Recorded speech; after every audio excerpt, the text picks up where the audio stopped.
where we never see our audience. We don't see our audience. We see our friends and we see what's going on. We never see our audience. And then you get to go to a convention and you see your audience. Toughest job in the world, you know. 1,500 people in a room all going, we love you. I mean, what a tough job I got. And then they ask me questions and I refuse to answer 90% of the time. It's fantastic. It's the best thing. I know. Go away. There you go. Proper protocol. But it's a magical thing. I hope you understand that this is not a cynical thing for us, that we love it. We love the fact that creation and the people around creation, the people that work with us, have created a space where this is possible. We love the fact that you get to come here, and a lot of you are here for the first time. How many are here for the first time? And you came to my panel? You're idiots. This could put you off forever. See, they sent another school teacher on me. School teachers everywhere. This is like, I've never had this much attention when I was at school. It's kind of creepy. It's kind of wonderful. But yeah, I love it. I love it here. I love the fact that you guys can. And we love you too. But it is magical. And you can't explain it. You can't manufacture this. You could just encourage it and watch it grow and be something rather special. And I hope you guys get to join in as much as you possibly can. What do you want? Are you gone? Hi. Hey! Hi. So I wanted to know, if you were to invent your own holiday, what would it be called and how would you celebrate it? I already have one. Every day is Mom Day. Isn't that the way the world's supposed to work? Spread a little love, abuse a few people. It's pretty much an easy job. But every day's a holiday, darling. How old are you? 18. Yeah, it's your 18th birthday, right? Yeah. Happy birthday.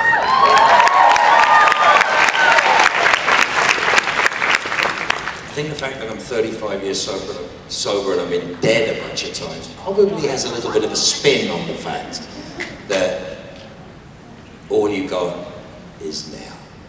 And all that's important is now. So every day's a freaking holiday. Make sense? What? I'm Liz, and I wanted to know if Crowley was a dog breed, what dog breed would he be? Oh, for God's sakes. Is that the best question you could ask? Yes, it It's is. terrible.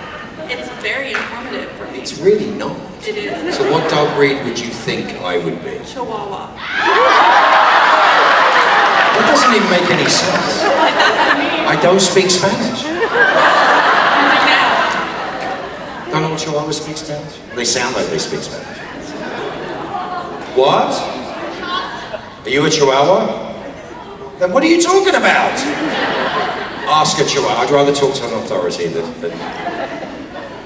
somebody else. I don't care.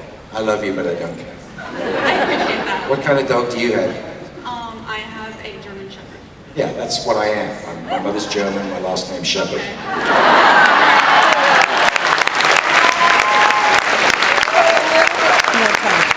Entertain me! Hello, my Hi. name's Kanaya. What is your favorite blooper from Supernatural? My favorite what? Blooper. Blooper? Yeah. I don't know. Oh yeah, I do. Oh yeah, I do. Oh God, yes I do. So, Jensen Ackles does not make mistakes. He really doesn't. Boy is like incredible. He can, he did soap operas. He can do 68 pages of dialogue in a day. It is ridiculous how good he is. And, me, I like to take my time and fight about the words and find out what they mean and do all that stuff, which confuses the hell out of it. But, yeah, he doesn't make mistakes, unless you have a line like, I'd rather be slapped during sex by a girl than a solo dance. Not that hard a line. But if you make a mistake the first time you say it, and you happen to be opposite Jared Padalecki and myself at that time, you're screwed. Because the first thing that Jared does is go, what? 38 takes. I think.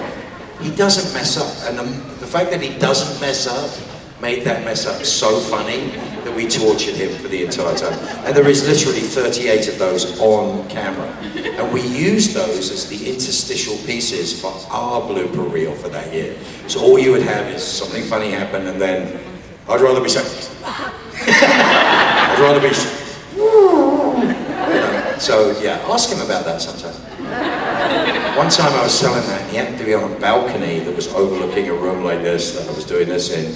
He goes, "Hey, Sheppard." I'm like, "What?" He goes, "I got your line right here." So yeah. Thank you. So that is my favorite. What? I'm Mark. It's Rachel. Don't get up. I can do it. You know that.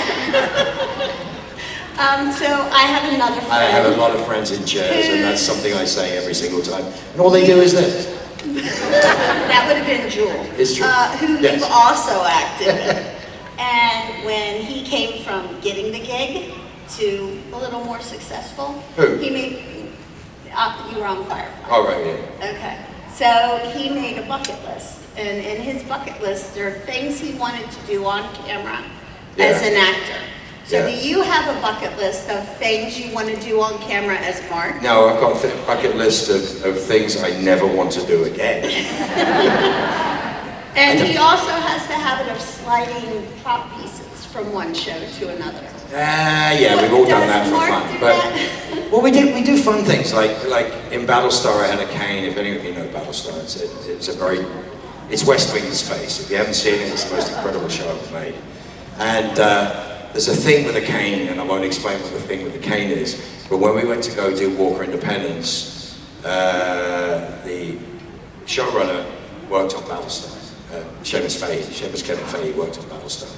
And he gave me a hat in the pilot, and I hate hats. Hats are like just awful.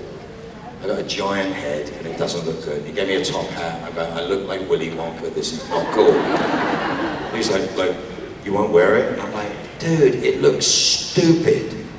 You know, there's a lot of me, and then there's a lot of hat. So I was like, "No." So he said, "Well, at least carry it." So I carried it. I put it down on tables and did stuff. So he then proceeded to write a hat into almost every scene, including me picking a hat, which I have 10 hats to pick from. So yeah, we do tend to do that, and it was a nod to the cane. So those of us who love doing what we're doing and remember fun things that we've done, like to add those in. And Easter eggs are wonderful things, because if you get it, you get it. Yeah. The next thing. The next thing is what I want to do as an actor. That's it. That's all there is. I don't know what I'm going to do. I have no idea. Some people call me up and go, "Hey, you want to do this?" I'm like, "Okay." I turn into Pete Davidson. Okay. What? Pete Davidson's also been on one of the shows. Yes. I love Pete. Pete's a wonderful anomaly. Absolutely don't. Good to see you. What? So my Good question- shirt. Thank you. At least it doesn't have me shirt on it. Yeah, no, I took my photo with you not too long ago, so I had to wear it. I was enjoying the moment. You're ruining it. Sorry. So my question is that you were on an episode of Charmed in the 5th season there. Right now, we're going back. Which is And in tights, yeah. You started the 5th season of Supernatural, so I'm wondering how much of that did you take into your Crowley character, or was it kind of like a development? No? Oh, it happens to be a demon, but it's a completely different concept. Yeah. I told you, the funny thing about that show is there was a tiger in it. There was a real tiger in the episode. And I was like, "Sure, I'll do a scene with a tiger." And then I was informed that you can bring a tiger onto a set that is up to 18 months old. Because after that, they're not necessarily trainable. And they are killing machines that like to eat people for fun. Not their primary source of diet, but you know what? If you're there, they'll have a go. So they bring an 18-month-old tiger. And you'd think, oh, it's 18 months old, it's probably about the size of a German Shepherd. Is it? It is that big, and they bring me in, and I'm like, nope, not doing a scene with a tiger. My body shut down instantly. My puckered. I'm like, not gonna happen. So the shot of the tiger coming down is a split diopter. It's very different. I was like, oh yeah, I'll do it. No, I will not do it. And then the tiger went for a walk where it wasn't supposed to walk, which is Video Village, where everybody was sitting. And he came in and had to look around, and you just see everybody going, not funny. They couldn't get it back in the cage, so you had to give it a big old hug. No, we don't do that stuff like that anymore. Anyway, trauma! What do you want? Hi, Mark. My name is Shay. My question is about... Like I care, but go on. My question is about a film you did called In the Name of the Father, which I believe was your first film. Yep. Which was about the Guildford 4 bombings, which actually happened on this day, like 50 years ago. I know. So my question about that is... Actually happened in 74. Right, but... No, 75. Well, yeah. 49 years ago. Yeah, but on October 5th was when I was... 49 years ago. Yeah. So, my question to you about that is, you know, it stars Daniel Day-Lewis, who is one of my favorite actors of all And time. me. And, you know, what that experience was like. Yep, and of course you. What that I'll get in there eventually, don't worry. What was that experience like working with him, and overall, what was it like? What's it like working with Dan? Yeah. There's a couple of really cool stories about it, because the whole film was improv. Threw away the script on day 2. It's weird. I know the man that I played, and it's a very important story in the country where I'm from. It would take me 6 hours to tell you the ins and outs of what was happening, but it's a true story. It's a very scary true story about imprisoning 71 people in the 70s for crimes they didn't commit because they were Irish. And that was during the IRA's worst terror campaign that had ever existed in England, when they decided that one bomb on the mainland was worth 1,000 in Ulster. So, a very difficult time for a lot of people, terrifying time for a lot of people, both English and Irish. And we get to make this film as the case had not been fully solved. These 4 people, the Guildford 4 as they were called, because they were arraigned in Guildford. My guy was sentenced to 240 years in prison with a minimum requirement he served no less than 40 years before being eligible for parole. And he didn't do it. And he was 24 years old, 25 years old at the time, and he was a stoner hippie living in a squat. So not very well equipped to go to prison. And they basically shoved him in there and threw away the key. So it was an important film to make.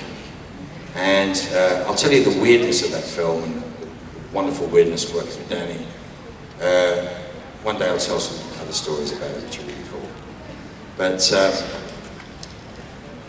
one day Jim Sheridan, the director, Academy Award-winning director, was walking past where Daniel Day-Lewis as Jerry Conlon and me as Paddy Armstrong with thick Belfast accents discussing Newland Archer, which is Daniel Day-Lewis's character, in The Age of Innocence.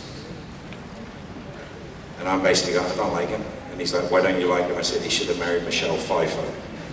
To which he then blows snot out of his nose laughing, and he then explains to me, well, he can't, because the very thing that she loves about him would change him. And that's all bollocks. And Jim's walking past and goes, you guys are lunatics. There's just a depth to doing things. And I thought all films were made like that. So it was very disappointing that they weren't. But it was an incredibly joyous thing to do. And I've taken a piece of that, and what I love in that, into everything I've done. I've taken a piece of Battlestar into everything I've done. I've taken a piece of Firefly, and a piece of Doctor Who, and a piece of Supernatural, a lot of Supernatural, into everything I've done since. I love doing what I do. I love telling the stories that I tell. Doesn't matter if it's music, doesn't matter if it's film, it makes no difference to me. Telling the stories is a sacred thing. You know, it's a beautiful thing. And some stories need to be told. Yeah, I could spend 50 minutes telling you stuff about that, it's kind of scary. What? Hi. If you haven't seen it, it was nominated for 7 Academy Awards in 1993. alongside Schindler's List, which took all of the awards. So there was a heavy year for Universal. It's like, let's put out Schindler's List and In the Name of the Father at the same time. Everyone's like, ah! I asked Ruth this question, but what is your favorite scene that you filmed with on the show? End of season 8. The end of season 8, that whole thing in the chair was just fabulous. It was just magic. They didn't like putting the 4 of us together in scenes because we fuck about too much. We'd do naughty things and start playing with other people and investigating people and getting bored and doing stuff on our phones. So they tried to keep the 4 of us as separate as possible. Put us in gangs of 2 or 3, but never the 4. If you did the 4, it got chaotic. But it was a lot of fun to do. But I love filming, actually. There's lots of lovely little bits in there that belong to me. Make me giggle when I see it. Thank you. My pleasure, darling. What? Hi, my name is Dana. Yesterday, me and my boyfriend got a picture together, and you told You him... want your money back? No, I just... Too late. You told him for like a half hour ago that he was dead to you, and it was just very funny. So Yeah, I well, just he's wanted dead to to tell me. you I enjoyed that a lot. That's because he was standing in Misha's photo line.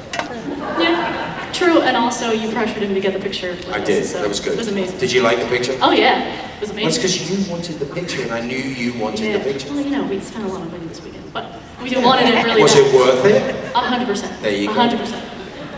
My question is, obviously the CW limits you guys about what curse words you're able to use. I was wondering if you had any idea what you thought Crowley's favorite curse words would be, if he was able to.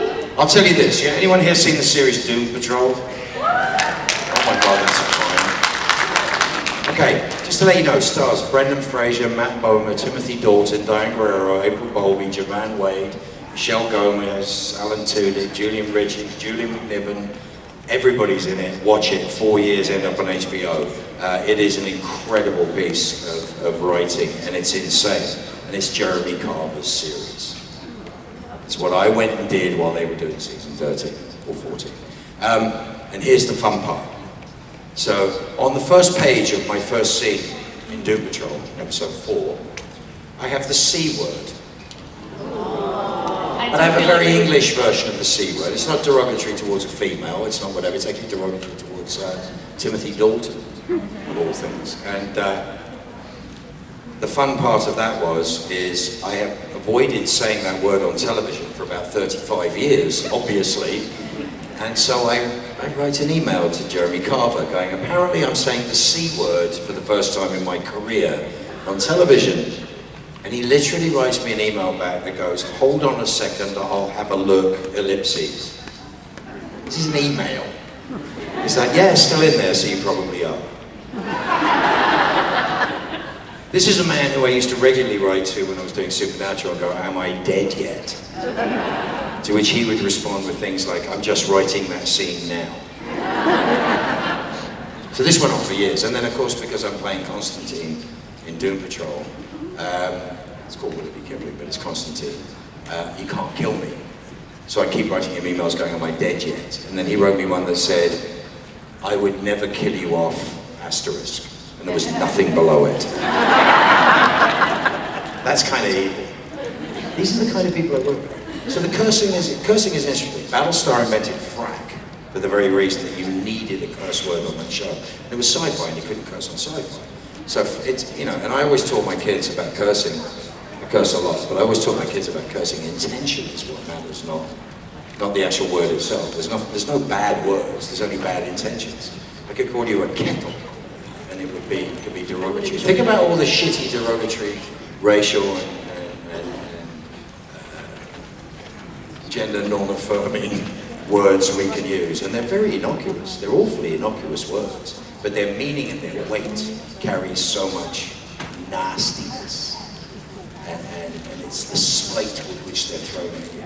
So curse words are interesting, is that they try to keep them out of television, and yet now you watch an English TV show after 9 o'clock at night, and there's C words, F words, S words, every type of word there is, because it's the way people talk, and it kind of makes sense, you know?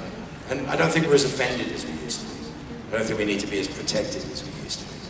But there's also, you know, there's the overuse of curse words, where you just go, stop, you know? But there you go.